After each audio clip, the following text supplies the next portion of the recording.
Now, exactly 20 years ago, in January 1990, over 3 lakh Kashmiri Pandits fled the Kashmir Valley as militants began to brutally target them.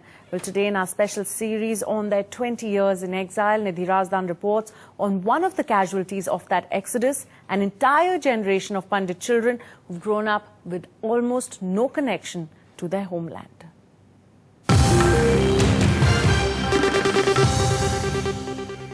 I used to feel that apart from my lineage, apart from the fact that my parents were Kashmiri, born and brought up in Kashmir, I was not a Kashmiri at all in any sense. Like, I knew nothing. I did not speak Kashmiri. I did not.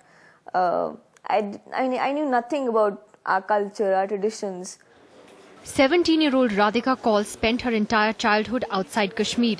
Like thousands of other Pandits of her generation who grew up in the 20 years of conflict, she's barely met Kashmiri Muslims and was barely able to speak her own language until some years ago when she took the initiative to learn on her own.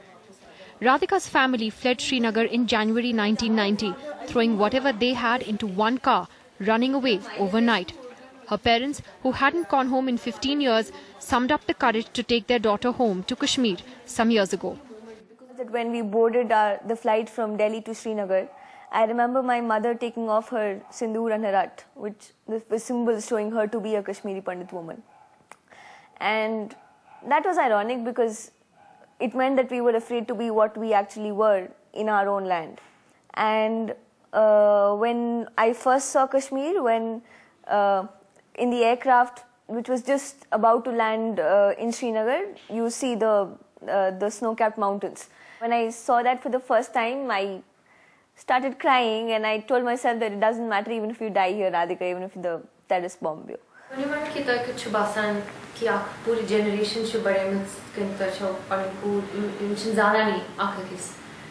Es chinzana Musliman, tim chinzana Pandit kuschu. To chubasan.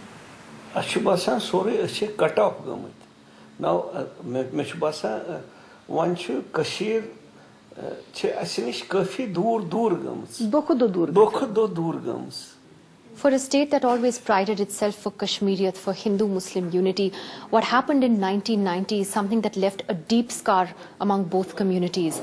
And here you have an entire generation of children that have grown up without knowing about their history, their culture, and their home.